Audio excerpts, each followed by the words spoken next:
Hi, I'm Sherry from Hawaiian Electric here on Hawaii Island. This is the final episode of a three-part series on emergency preparedness. Today, we will be talking story with our partners who are experts in the field of emergency management.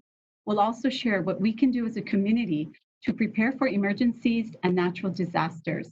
Hurricane season runs from June 1st through November 30th, and Hurricane Douglas being so close to our islands is a great reminder to stay prepared. We encourage you to visit our website at hawaiianelectric.com/prepare to download our handbook on emergency preparedness or the QuickBooks, which is a condensed version of the handbook. Joining me today are from the Hawaii Civil Defense, Administrator Talmadge Magno, from the Hawaii Fire Department, Fire Chief Darren Rosario, and from the Hawaii Police Department, Major Andrew Berrien. Mahalo, guys, for sharing your time and expertise. Everyone will have a brief opportunity to share what their agency is responsible for in emergency preparedness and response. Also, identify two key points that you want the community to know about. After that, we'll circle back with each of you to ask a couple questions. Let's start with Talmadge Magno. Talmadge? Well, thanks for having Civil Defense represented here on this panel. As far as preparation, Civil Defense is tasked with organizing and coordinating the county's efforts in disaster management. 3 points that I want to highlight basically are community resiliency, coordination, and networking. Community resiliency is built upon the individual, family, and community preparations. This is based upon the notion that government does not have the capacity to take care of everyone. And the more people that are able to take care of themselves, their families, and maybe even vulnerable family members or even their neighbors, it'll lessen any kind of burden on the government so that we can take care of the people that are being impacted, affecting their lives, their safety, maybe even their sheltering, so we can take care of those aspects. And included that is, if you're able to take care of yourself, you're able to make your own choices. You're able to, be in the comforts of your own home, possibly. So, that's some of the benefits to a resilient community. Also, building our community emergency response teams. The capacity provides a nexus into the community, with these persons that are trained in emergency response, that are also affiliated with emergency management, and provides a conduit of communication should these communities become isolated or in need of response during emergencies. The second point is coordination. We coordinate the local government emergency planning, preparations, and response activities. Historically, Hawaii County Civil Defense has coordinated actively with all the county agencies in emergency management. Annually, doing planning and training to address tsunami, and in this case, hurricane preparedness with our first responders, to the point where our ESC Emergency Operations Center, that is activated so often that many departments respond automatically during these events. Also, the last point, networking. This includes emergency planning with our non-government organizations, our partners from the state and federal agencies. Civil Defense recognizes the importance of coordinating with the utilities such as HECO and these government agencies who are the subject matter experts in these various state and federal entities. Each of them have a stake in the island and are responsible with emergency management and our first response as well. Thank you. Thank you, Talmadge. Excellent points. Next, we want to go to Darren Rosario from the Hawaii Fire Department. Darren? Hi, thank you very much for having me over as part of the panel as well. I wanted to provide the community some background about the fire department because it's easy to think that the fire department only does firefighting, but we're so much more. We're actually an all-hazard department. The Hawaii Fire Department was founded in 1888 as the Hilo Fire Department, and over the course of the past 132 years, we've evolved into what we call a multi-hazard emergency management department. We're responsible for the prevention and mitigation of not only fire-related calls, but also those involving emergency medical services, or what the community will commonly see as ambulance services. We're also land and water rescue, hazardous materials mitigation, and as well as ocean safety protection. Back in 2007, we welcomed our beach lifeguards, water safety officers from the county parks into our department.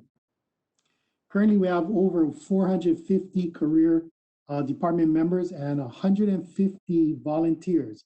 We're the only fire department in the state that integrates volunteer community members into our department to help us out with mitigating these emergencies. We're also the only fire-based emergency medical services department, in such that we provide the ambulance services for our community through the Hawaii Fire Department. We do this with training all firefighters as emergency medical technicians or paramedics in the department. So when you get a fire truck rolling to your location, or an ambulance, or any of a vast types of emergency apparatus, you get a trained emergency medical technician at a minimum, and most times a paramedic as well, to render critical life-saving measures in a medical emergency as well. We have a variety of emergency type of vehicles, from fire trucks, ladder apparatus, rescue ambulances, heavy rescues, light rescues, all the way down to our power watercraft, which is commonly referred to as a jet ski, all there servicing our community to help mitigate and rectify any emergency that our community and visitors are faced with. We respond to 25,000 calls annually, but we can't certainly do that all alone on ourselves. We rely on our partnering agencies to not only help us mitigate emergencies, but also to educate the community to prevent emergencies. And our partnering agencies are a lot, and just a few to name here. First of all, Hawaiian Electric Company. A lot of education going out there, very much partnering us on all emergencies to make sure our firefighters and the community isn't hurt during an emergency. As well as the United States Army up at Poakaloa Garrison, responding with a full-fledged fire department and ambulance service out of Poakaloa. The United States Coast Guard with our ocean rescues and so forth, and also assisting with land-based type of search and rescue. And obviously our hospitals, and then our private entities such as Hawaii Gas Company, as well as American Medical Response, private ambulance company that assist us during an overload. And today I just want to key on what the public can do to prepare during any type of natural disaster, and what to do after a natural disaster has passed by. So we look forward to sharing that information with the public. Thank you. Thank you, Darren. That's like really great advice. I never knew it was so huge, that you're the fire department. We're going to take a quick break, and we'll be right back to talk with Major Andrew Burian. Aloha, it's Darren from Hawaiian Electric. We understand that there's concern about the impact COVID-19 may have on your electric service. We're still available on the phone and online for services like stopping or starting electric service and billing questions. Our crews are still working to keep the grid strong and reliable, and they're available to respond to outages. We have suspended disconnections for non-payment. For more information on how we're responding to COVID-19, go to hawaiianelectric.com. Welcome back. Our next guest is Major Andrew Burian from the Hawaii Police Department. Andrew? Hi, Sherry. Thank you so much for having us here. The big message that I would pass along to the community is be prepared.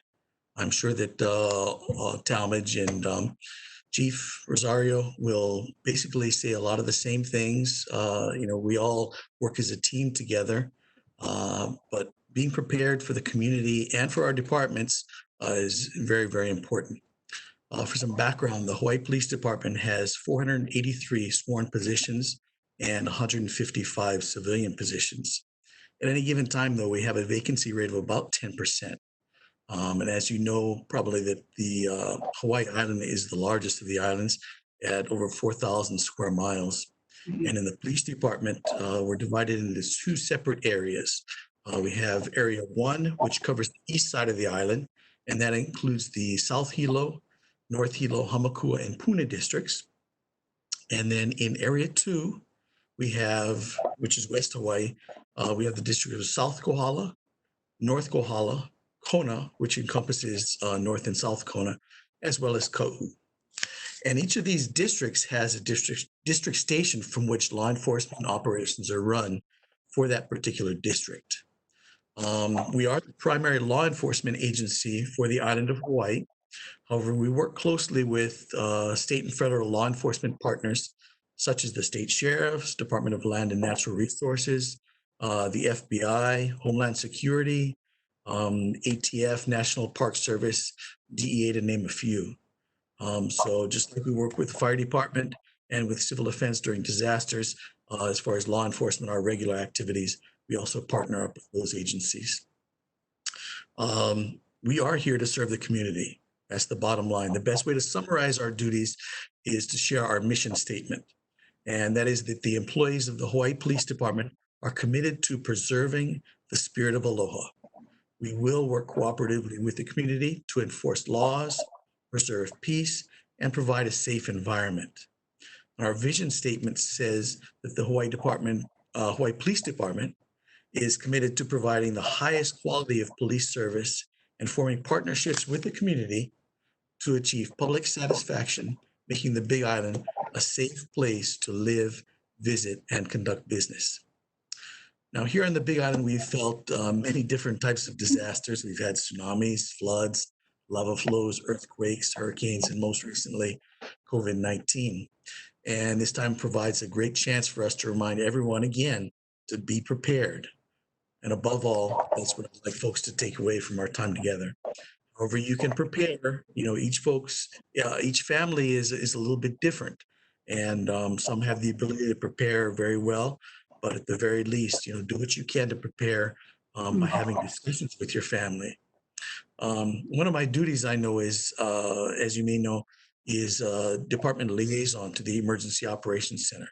So Talmadge had mentioned that the EOC, when there are disasters, that's activated. So I'm one of the people who goes over there, one of the primary people. And unfortunately, it never fails that when we have heavy rains, the calls for sandbags start coming in. Be prepared before a disaster. I know the county has worked with civil defense to provide sand piles before hurricanes and things like that. Use that opportunity to prepare. Use those resources that we have. Being prepared means knowing your neighborhood and knowing your neighbors. Neighborhood watch is not just for crime prevention. Your neighbors can be the best resources in the time of need. Know your neighborhood well. Are you in a tsunami inundation zone? Are you in a flood zone? Pay attention to these things and prepare for these hazards. Be a good neighbor and get to know your neighbors. Everyone must do their best to prepare themselves with at least 2 weeks of supplies. Have a plan where they will go to ride out, say, a hurricane, lava flow, tsunami, what to do if your house is damaged or destroyed. I know that Talmadge mentioned that, people should not look to government immediately after a catastrophic event. We will have our hands full. So the best that the community can prepare themselves, that helps us. It takes time to mobilize a response, a disaster response. Though we in the county prepare for events like this, the fact is that after a catastrophic disaster, we will all require resources from out of state. That first requires an assessment, and all of that takes time. And, sometimes it gets frustrating to see news stories, maybe 2-3 days after a hurricane where people are complaining that the government is not taking care of them. We will be there. The police will be there. The county will be there. The fire department will be there. We will all be there, but our resources are limited. So we'll be doing our job to maintain public safety, to help restore order in the midst of chaos. But this boils down to understanding that members of the public are responsible for their own health, safety, and supplies, and those should include food, water, the ability to cook. So, whether it's propane or whatever, power generation. Don't forget to fill up your cars and the toilet paper. And in case of a hurricane, if you aren't able to shelter in place, have an emergency kit that you can take to a safe shelter. Thank you, Andrew. Very important information, key to survival. After the next break, we'll dive into the Q&A portion of our show. Stay tuned. Hey, how's it going? It's Darren from Hawaiian Electric. In Hawaii, hurricane season runs from June through November. During these months, hurricanes and bad weather are more likely, so it's important we're prepared in case of an emergency. As you can see in our handbook, we have a lot of good information and a lot of things that could assist you in case of emergency. So please, if you haven't already, pick up your copy at any Big Island Ace hardware store or download it for free at hawaiianelectric.com. Welcome back. Our first questions will be to Talmadge Magno. Talmadge, Hawaii Island is no stranger to natural disasters. What does the civil defense do to stay prepared? Preparedness is a constant activity that we do at civil defense. For this, I'd just like to focus on communication, which is a very important topic as far as emergency response and preparation. As far as communication, keeping up with technology and science is important both to communicate and to provide the most current and best information. It's key to everyone involved. Success in operations begins with communication within the organization and also involves those that are being affected, so the community and businesses and so forth. Methods of communications cover all the multi-generations that exist in our communities, also all the different cultures that we have to communicate with. So all of this has to be addressed in order to be successful in communication. Of course, we still depend on face-to-face communications. What we're doing right here is kind of part of that. Also, we incorporate the electronic methods as well and recorded media to communicate. And of course, social media is a big way to get the messages out nowadays as well. And of course, relying on science to provide the information that we need to make our decisions. Also for the public to have that information so that they will understand what is happening, and then they take the appropriate actions, and they're assured that their actions are the appropriate ones as well. Thank you. I agree. Staying on top of technology is so important. We learned from COVID-19. All right. Who comes to the table to prepare for and recover from an emergency? Well, over the course of these last 4 years that I've been here, it incorporates everybody. Critical agencies include the utilities like HECO, all the other county departments, state departments, federal.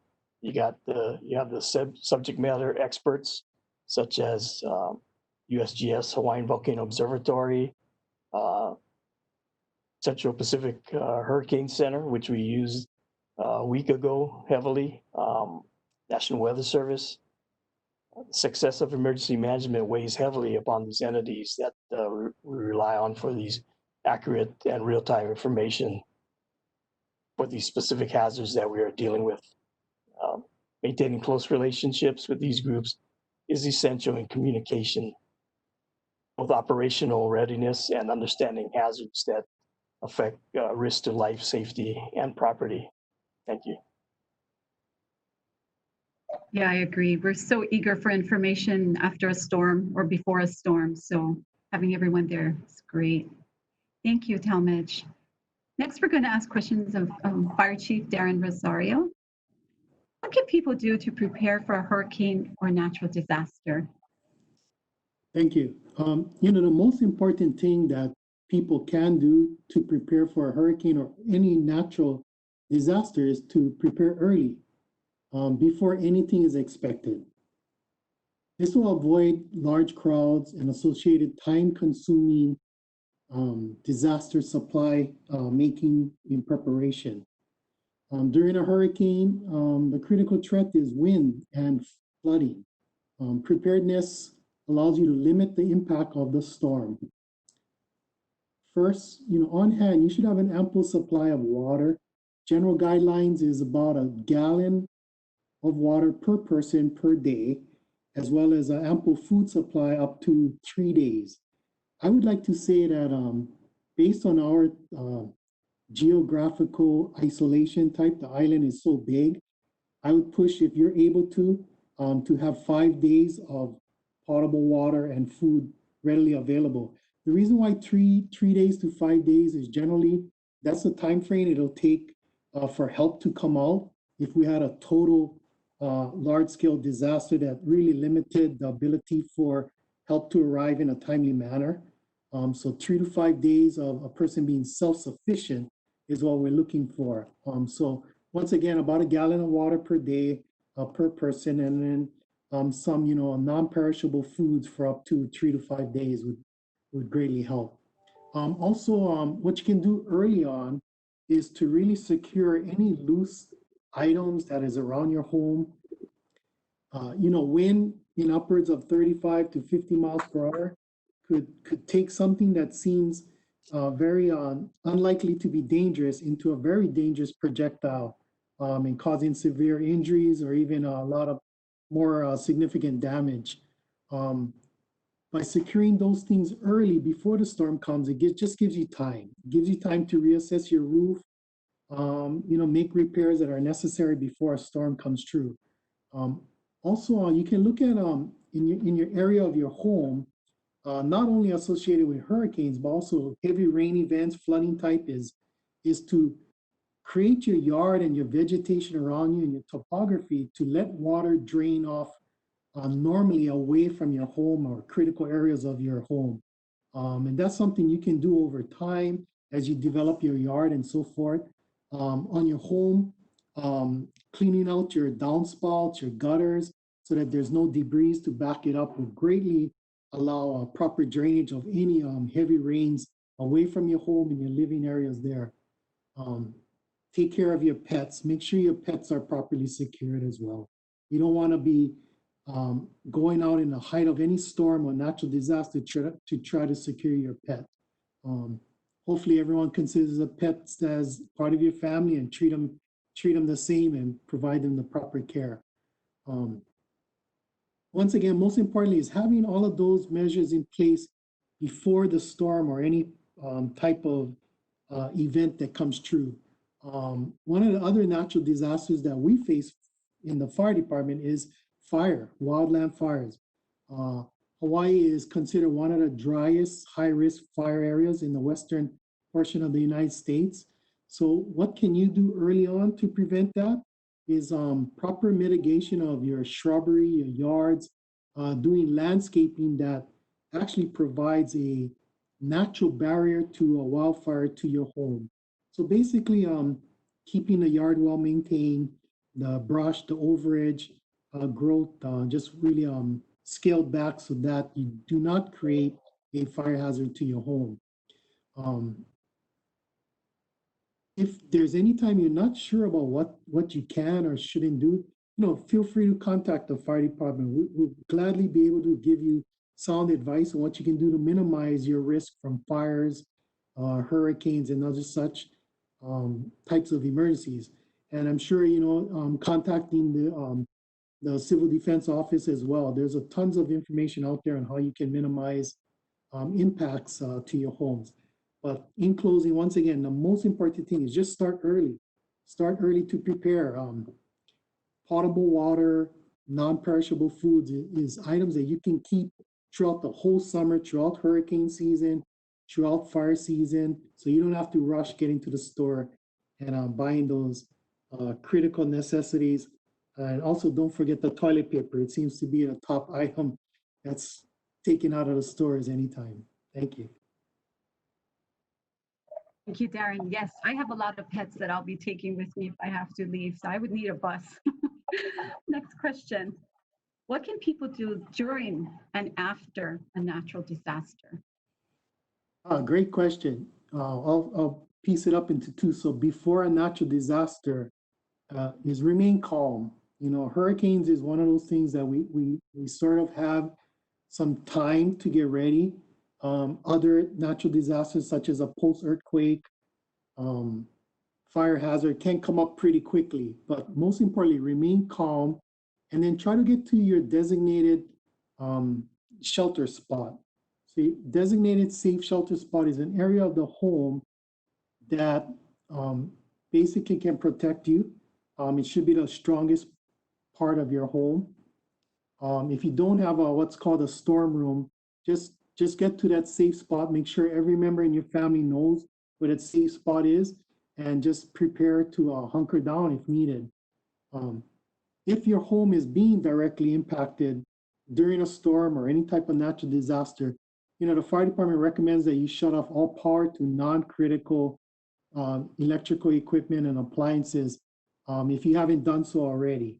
Um, Stay off the landline phones. Pretty much, there's a lot of rumors about current coming through the phone lines, but most importantly is just to keep the phone lines clear for really critical emergency use. Um, Most importantly is follow any type of recommendation that's put out by public safety organizations, the police department, your civil defense department, our partnering agencies in utilities. By follow their recommendations, and definitely that'll limit the impact to your home. After a hurricane or a natural disaster does pass, the first and foremost thing is do a self-assessment. Make sure you and your family are safe. No one's injured. No one requires any type of immediate medical care. And then, you know, once that's done, is do an assessment of your home, of your safe area. Make sure your home is okay to remain occupied in. If it's not, leave the structure and go to a safe spot outside of the structure there. Keep in mind that sometimes the utilities can be compromised, such as water, gas, electrical lines. So if it's safe to do so, turn off the main areas of these. Turn off your main water supply, turn off the breakers for electrical, turn off your gas feeders. If you need emergency assistance, call 911. Provide as much detail as to your location and the type of emergency that you're having. Because during a natural disaster, we may have to prioritize our response to certain what the emergency is. As Major Burian brought up earlier, we're going to still respond, you know, but responses will be limited if it surpasses our ability to respond out there. If it's safe to do so, start clearing out the area to allow us to come in or for you to go out. If it's safe to do so, start to help your neighbors. Because once again, during a natural disaster, we all have to work together and start just being friendly neighbors and getting out there and helping each other. If you don't have to be on the roadways, stay off of the roadways. It's very critical for public works to get in there, police, fire, civil defense workers to come in and start clearing up our infrastructure and getting emergency services out to you. So although most people get an inkling, they want to get out there and see what's happening, you create a hazard by being on the road. If you get into trouble, that creates another emergency response that we have to respond to. So, you know, keep that in mind, stay off the roadways, start clearing up your area, and just be ready for public safety to get out to you and provide assistance. With that, you know, the key is remain calm, remain calm. Thanks, Darren. Yeah, remaining calm is very challenging in these times. Thank you. We're now going to go to Major Andrew Burian for a couple questions. Andrew, what can the community do to prepare for storms and other emergencies? Well, outside of being prepared, as I indicated, I'd recommend that they subscribe to our Nixle alerts and obey the advisories and requests that we put out. Chief Rosario talked about that. The Hawaii Police Department will send notifications of road closures, major incidents to your cell phone or your email, and please stay off the roads if instructed to. An example that I have, I recall pretty clearly, is during Hurricane Lane. We had so many road closures along Highway 19 that the highway was finally closed because state highways just couldn't keep up. Unfortunately, that didn't stop folks from going out on the road for non-essential reasons, which in turn that endangered the safety of themselves, state and county workers, first responders. So just listen to those advisories. If it's essential, medical reasons, hey, I understand. Like the chief said, call 911 if you need assistance on those, if you're not sure what to do. And we will assist you with that. Great. Yes, I subscribe to the Nixo, and it's great information. Knows which roads are closed, what's going on. Thank you. Next question. What do you want our viewers to know about planning for emergencies? Okay. Discuss the possible emergencies first. That's part of being prepared. Make a basic plan. Failure to prepare is sometimes what causes people to panic. They're not sure what to do. But if you've discussed this, you feel comfortable about, okay, the plan that your family has or that you have, you know what to do, that provides you some comfort. Sometimes as simple as where to meet in case of a fire at your house. Where are you going to go? Where you meet in case everyone is at school or work. What to do in case of an earthquake. Who's responsible for gathering supplies for the family? Get the pets together. Get all your supplies, your emergency kit, your water, your food, etc. Not every family is the same. There are. I know that. Puts out publications, what to include in an emergency kit, but not every family is the same. Some need medications, things like that. But it's good to be prepared. It often just takes a few minutes of discussion, and that will provide some comfort in a time of turmoil. Thank you, Andrew. Lots of good information here. We sincerely thank our partners at Civil Defense, Hawaii Fire Department, and the Hawaii Police Department for sharing their firsthand experience with us. Also, for those of you tuning in, please be sure to share this video on your social media site. We're going to take one more break where we're going to check in with Darren for another tip. Hey, how's it going? It's Darren from Hawaiian Electric. If you believe that a tree poses a danger to lines, please contact us to arrange an inspection. In the case that you encounter a down power line, call 911 and warn others to keep their distance. If a down power line is not causing an emergency, report it to us immediately at 969-6666. For more information on down power line safety, go to hawaiianelectric.com. Mahalo for joining us today. We hope that the tips we shared can help you and your ohana better prepare for emergencies. Remember, the best thing you can do is be prepared and stay informed. Prepare your home survival and evacuation kits now. Avoid crowds and rushing to the stores for limited supplies.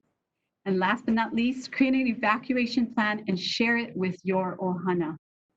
On behalf of our community partners and the Hawaiian Electric Ohana, stay safe, Hawaii. At Hawaiian Electric, we do our best to safely restore power as quickly as possible. It is our top priority. Here's how Hawaiian Electric restores power after a major storm or natural disaster. Before we begin repairs, we conduct assessments. We determine what areas are accessible and what hazards may exist. We also assess damage to equipment and materials. We then repair the transmission lines and the substations, which are the backbones of the electric grid. Next, we repair the distribution lines that supply power to the neighborhood. Finally, we restore power to individual homes.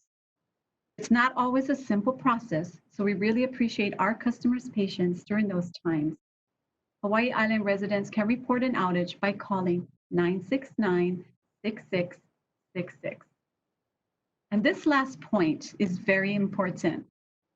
If you see a down power line, always assume it's energized. Stay back at least 30 feet, 3 car lengths, and call 911.